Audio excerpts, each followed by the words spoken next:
Now we shall discuss about the types of intelligence. Though there are some definitions as we discussed about Wechsler, the global capacity, but the field of intelligence in psychology has been exhausted very much, and gradually the types of intelligence increased. There are so many theories based on the types of intelligence. We shall discuss two of them, that is of Sternberg, who has given triarchic theory, तीन theory, और फिर gardener multiple intelligence, जो gradually पहले तो कम दिया था, today it is 9 in numbers. But other than these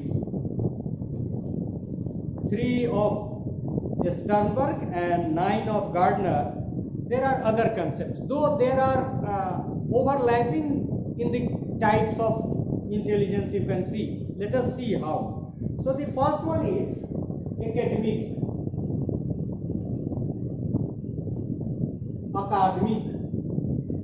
और एक तो हमने शुरू में देखा कि ये कॉग्निटिव बुद्धि का जो बेसिक कंसेप्ट है, ताकि ये बाद में एक्सटेंड हो गया इमोशनल एस्पेक्ट वगैरह पे, तो कह सकते हैं कि साइकोमोटर इफेक्टिव डोमेन की तरफ भी गया है, लेकिन it is largely cognitive.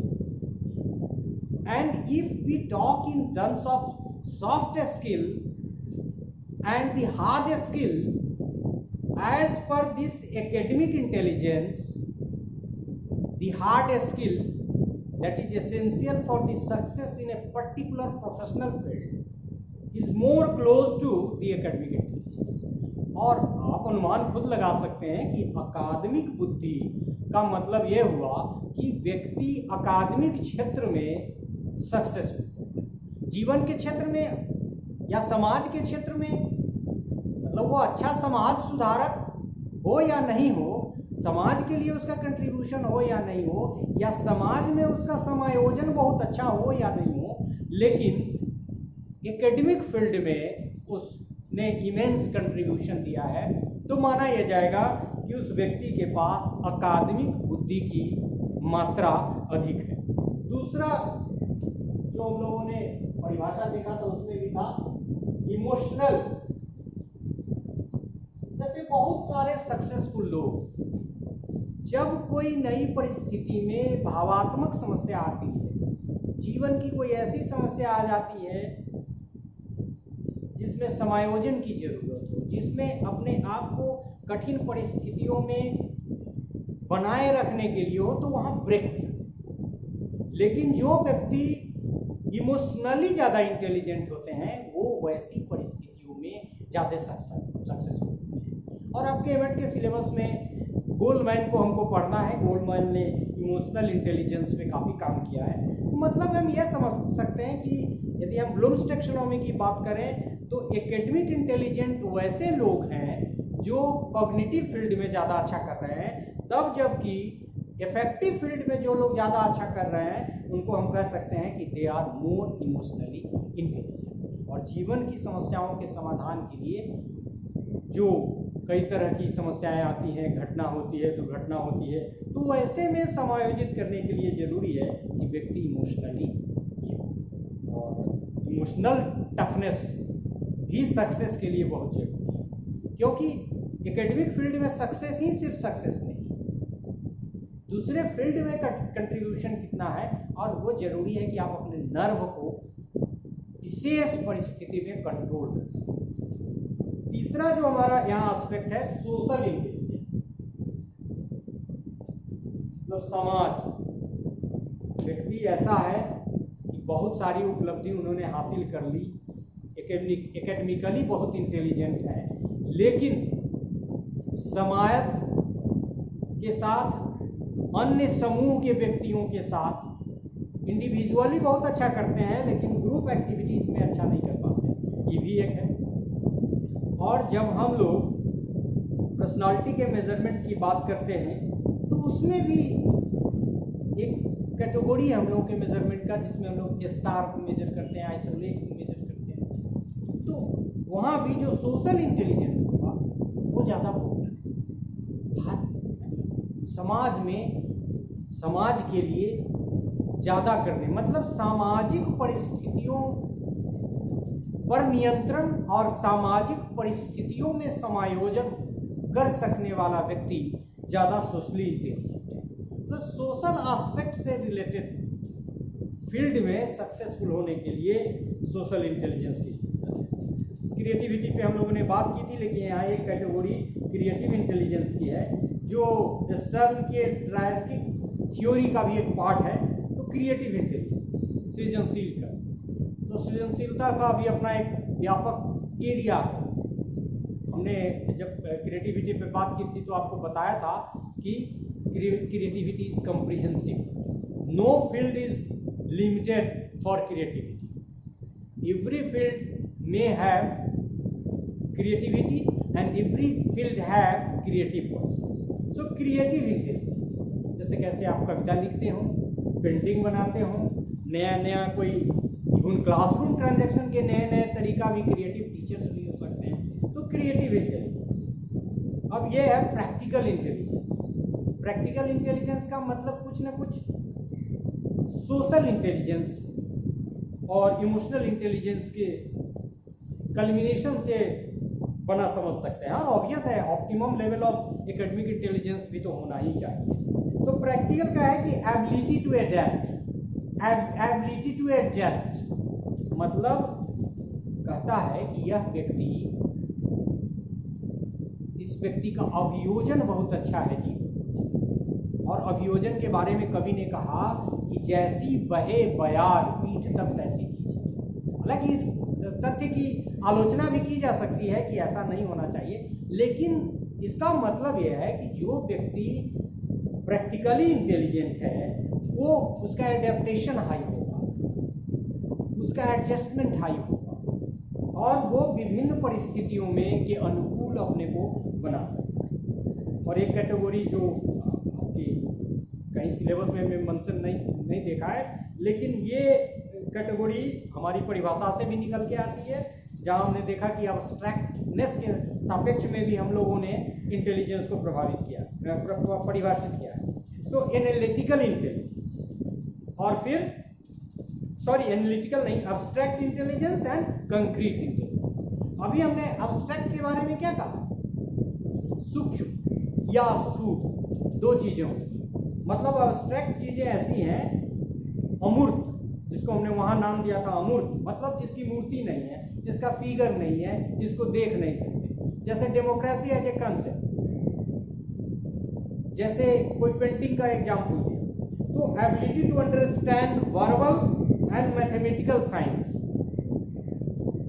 And codes and able to properly interpret. मतलब जो चीजें ऐसी हैं, जैसे स्पेस का भी कंसेप्ट उसमें हो सकता है मैथमेटिक्स, जैसे अब सिलेंडर है, वॉल्यूम का कंसेप्ट है।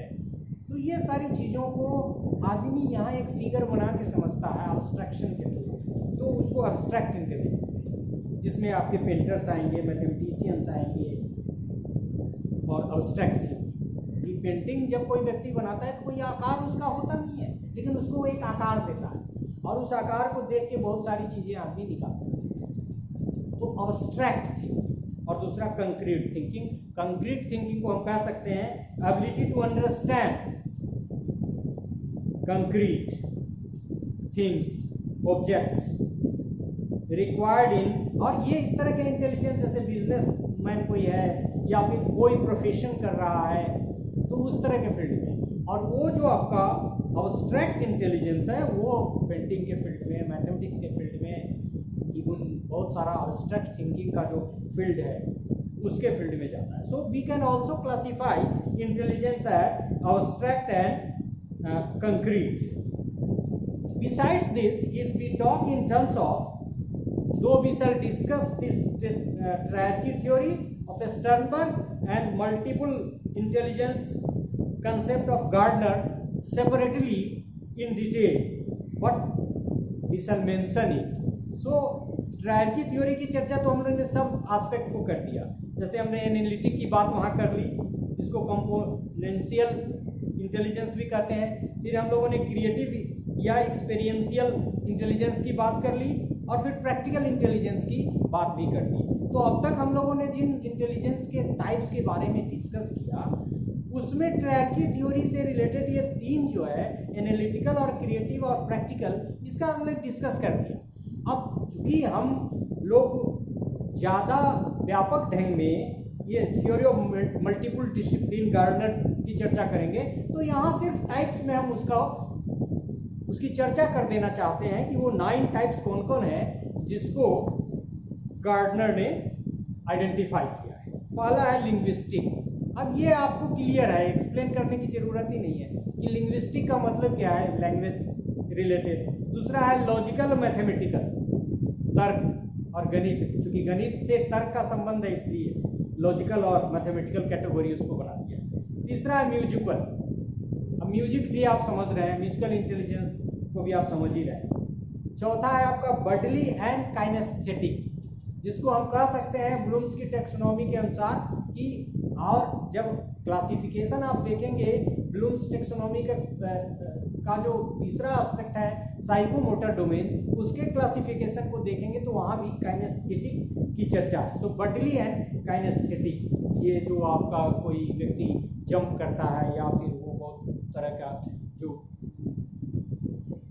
है और बहुत ज़्यादा एथलीट है, या फिर वो बहुत सारे मतलब जो खेल कूद वगैरह से संबंधित है, जिसमें मांसपेशियाँ ज़्यादा हमारा कार्य करती रहती हैं, उसको कहते हैं। फिर स्पेशियल, ये भी मैथमेटिक्स की बात है, स्पेस से रिलेटेड, जैसे कोऑर्डिनेट ज्योमेट्री का जो कंसेप्ट है।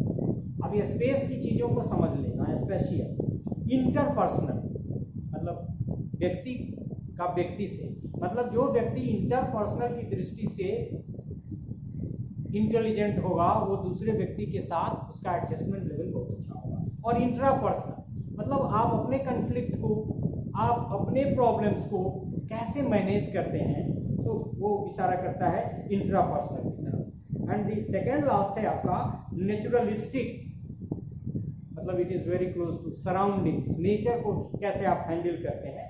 और the last one is existential, जिस एग्जिस्टेंशियल में आपका फिलोसफिकल एस्पेक्ट और कॉस्मिक जो वर्ल्ड है उसके बारे में। So this is beyond the sensory data, मतलब हमारे सेंस ऑर्गन से जब किसी चीज़ों को महसूस कर लेते हैं। टेलीपैथी का जो कंसेप्ट हो सकता है, या फिर ये पारा साइकोलॉजी वगैरह का जो कंसेप्ट है हम समझते हैं, उस तरफ यदि आप जाएँ तो एग्जिस्टेंशियल मतलब फिलोसफर कैसे सोचता है, आप सोचना चाहिए।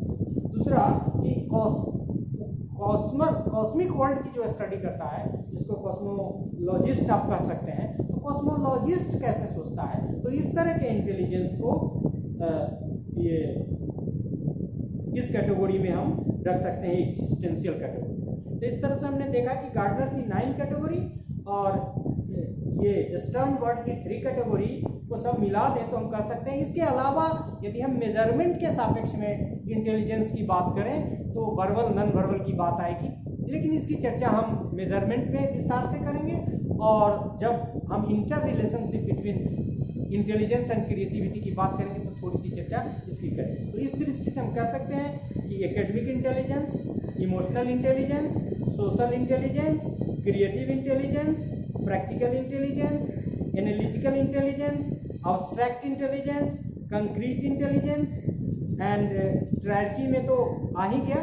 एनालिटिकल, कंक्रीट और प्रैक्टिकल हम ऑलरेडी वहाँ कवर कर चुके हैं। और इसमें हालांकि ओवरलैपिंग यहाँ भी है, जब हम लोग विस्तार से डिस्कस करेंगे ये multiple theory of intelligence Gardner की, तो वहाँ उसको एक्सप्लेनेशन के क्रम में हम लोग बताएंगे कि कैसे इसमें दूसरे तरह के इंटेलिजेंस भी समाहित है। लेकिन उन्होंने कैटेगराइज किया linguistic, logical mathematical, musical, bodily kinaesthetic, spatial, interpersonal, intrapersonal, naturalistic and existential.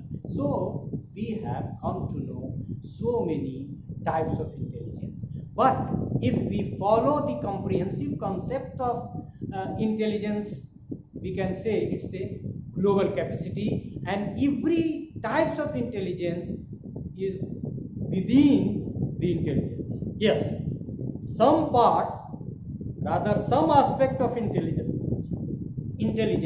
may be more in amount in one individual and other in other individual. So this is all about the types of intelligence. Thank you.